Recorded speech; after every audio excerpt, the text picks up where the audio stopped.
You're watching The Ugly Inside. Subscribe below. Welcome to our big match preview as we look ahead to our next game in the Premier League following our EFL Cup semi-final over Liverpool at St Mary's. This time we're looking ahead to the away trip at Turf Moor on Saturday to Burnley. Always a tough place to go. Joining us to give us a lowdown on the Clarets and what to expect, I'm joined by Natalie from the No Nay Never podcast. Welcome back. Good to see you, and how you doing? I'm good, thank you. And hello again. I can't believe we're here already. This season's going frighteningly quick. Yeah, so let's get straight into it then. So first of all, I picked up on your home form recently. It's been pretty good. Your home record is really good this season. You're winning games at home. You're tough to beat. Most of your points have been taken there at home. So how important for you has it been to win your home games this season? Fundamentally important. I mean, we've got 23 points on the board already, and 22 of those have been at Turf Moor. So that just gives you some kind of indication as to just how important our home form has been. Without a shadow of a doubt, if we hadn't have picked up the points we have done at home, we would be probably at bottom of the table and looking unlikely to stay in this division this season. I think we've learned our lesson from the last time that we were in, the last couple of times we were in this division. Certainly 2 years ago, we were pulling out some pretty decent results from some of the big guys in this division, but we were losing key games at home against our relegation rivals. I remember losing, I think, 3 games on the bounce to the likes of Sunderland and West Ham, and Villa at the time, those kind of teams who were right down with us. This season we haven't done. We had 2 really key games over the Christmas period. We had, in some ridiculously sick fixture setup, we had Middlesbrough at home on Boxing Day and then Sunderland at home straight afterwards. And when your away form's as abysmal as ours has been this season, that they become must-win games. And I think it was literally nothing less than 6 out of 6 points would have seen us in a real tough battle. But we won both of those. So, yeah, I'm delighted with the home form and looking forward to Saturday, get some retribution. Do you know what? I've got to say, Sean Dyche has really got your team set up to be a strong and organised unit. It's going to be hard to break you down at Turf Moor. So can you talk us through any sort of changes, any different styles of play compared from your home games to your away games, and how is Sean Dyche tactically setting up the team? This is really, really hard to analyse this without sounding like I'm being ridiculously critical of Sean Dyche. So let me make it very clear as some kind of caveat before I say this comment, in that we're clearly delighted with what Dyche has done this season. We're in 12th position, 8 points clear of the relegation zone. I don't think any of us expected to be there. Saying that, I don't think that makes him completely immune to some criticism of his tactics away from home. At home, we look like world beaters. We look strong, we look confident, we look like a real attacking threat. We just, pile the ball forward. It is quite long ball, but that's the way that our team's set up. And we create loads of chances. Away from home, we look scared. I don't know if scared is the right word that I want to use, but we certainly look a shadow of the side that we do at home. And I don't know whether there is some kind of psychological barrier or whether or not Dyche is just a little bit too scared to make brave decisions away from home. And I think as the season's getting on and as we're getting more and more into this routine of not picking up any points away from home, I think that just gets heightened even more. And it really worries me a little bit that that Dyche has got some kind of psychological barrier himself. I'm sure it probably isn't. He's a professional guy and he's good at his job, but something's clearly not working away from home.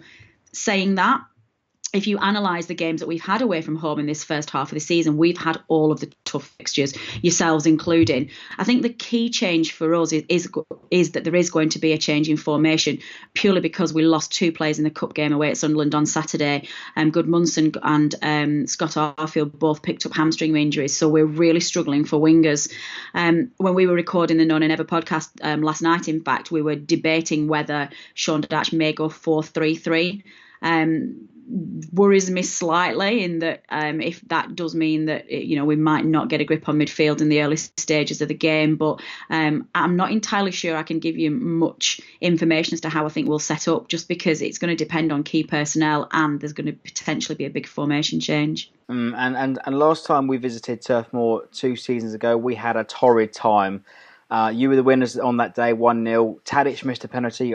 Heaton saved it. Our young lad Hesketh went off injured. He was in tears on the bench. And at the time, we had 1 point from a possible 15. It almost seems like it's deja vu all over again for us. You briefly touched upon it just a second ago. So really, what can we expect from Saturday? I think you can expect to face a really confident Burnley side. I think, like I said earlier on, we look so confident at home, and we go into all of our away games as expecting to win.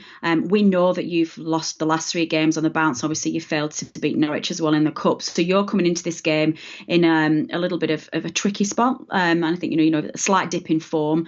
You've got a few key injuries as well, and I think it's been said certainly, and I hope I'm not being overly offensive when I say this, but I've certainly read some reports about some questions of your defensive performances at the moment, and also where the goals are coming from. So I think from our point of view, we know the task ahead. Oh my God, I sound like Dyche when I said that then. I'm picking up on his comments already. We certainly know that it's going to be a daunting task. It's not going to be one of the easiest games we face at Turf Moor, but this is potentially the strongest opportunity that we're going to have to beat you, and we desperately need this win. Otherwise, we've got to keep this momentum going of the home wins. And it's certainly a good time to play us. Our confidence is rock bottom at the moment, how I see it. And let's talk about Joey Barton for a sec then. Public return to Burnley action this week after his cameo at Rangers, let's say. He was your player of the year at the Championship last season. So what can he bring to the squad, and how is he still a big asset to the squad compared to he was last season? Oh, he absolutely is, and we were delighted to see him come home, as we like to say it. Joey had a fantastic season with us last season, and his colourful career on and off the pitch has been well documented, so there's no need to rehash that in any way. But he had an impeccable season with us. He was a real professional, and he fully deserved his player of the season. Now, we aren't naive enough to think at Turf Moor that he's going to be as effective on the pitch as he was last season. This is a completely different league. He's going to be an ageing midfielder in a very technically superior side. Technically superior league.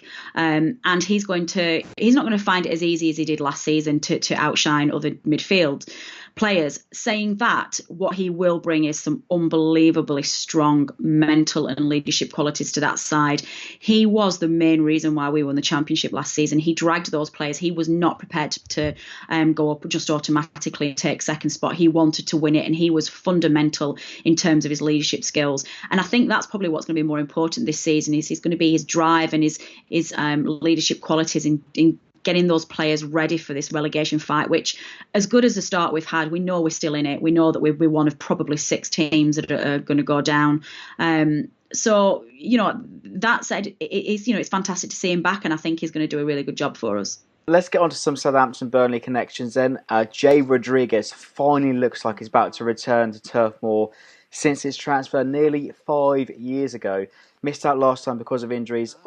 Obviously a local lad from Burnley, so what sort of reception can he get on Saturday? He'll get an incredible reception. He's a hero here. He's one of ours. He was born and raised here. His family are all Burnley fans, and it was a huge wrench for him to leave Turf Moor, but he did it because he's ambitious and he saw a future in that Southampton side that he really, really wanted to push on. And he's done really well. He's been so unlucky with injuries, and just to give you some ideas to how we still feel about him, when he got his cruise shit he did a couple of years ago. The ACL. Yeah, and we were singing his name in the terraces, we were sending him well wishes. Once a Burnley player comes through our ranks and plays for us, if they leave in the right terms, which Jay certainly did, we wish them all well, and we follow their career throughout their their seasons as they go on, and we keep an eye on how they're doing. So I fully expect him to get a really good reception. There'll be certainly no ill feeling from us. When he inevitably scores against us, which obviously he's going to do, I don't expect a particularly flamboyant celebration from him, and I certainly don't expect a lot of grief to come from the Burnley fans back at him. He's a great lad, and we're really pleased to see him doing well. And similarly on the home team, you've got one of our own local lads, Sam Vokes. We spoke about him briefly last time in the reverse fixture. So how has he been performing recently, and what can we expect to see him on Saturday?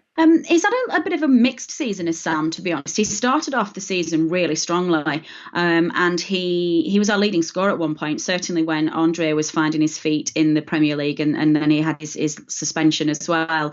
So at one point Sam was doing really well, and he certainly was holding his own, because when we brought Stephen Defoe in from Anderlecht, we reverted to a 4-5-1 formation, which was quite unusual for Dyche to play that kind of system. But we used Sam Vokes up front a lot as a lone striker in that system, and it worked really, really well. He's had a dip in form recently. He's been a little bit lacking in sharpness in front of goal. I think he's missed some chances that he'll look back on and be a little bit disappointed that he didn't do better. So he's been restricted recently to bench appearances off the bench. Okay, so let's wrap things up then, and let's finish with a score prediction.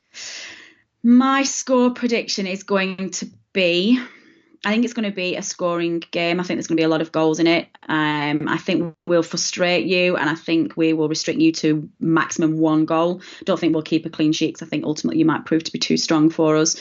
So you're going to score 1 goal, and I think I'm really torn between 2-1 or 3-1 to Burnley. But I think given how the goals have been flowing at Turf Moor, I'm going to be positive. I'm going to say 3-1 win to the Clarets. Well, Natalie, you've been great. Thanks for joining me. If you've liked Natalie's appearance, don't forget to check out the No Nay Never podcast. The link will be down in the description. They've got some great content over there. Make sure to check them out and let us know your thoughts in the comments below. Natalie, thanks for joining me. You're welcome. Thanks. Good luck, guys. And don't forget to like, comment, and subscribe for more.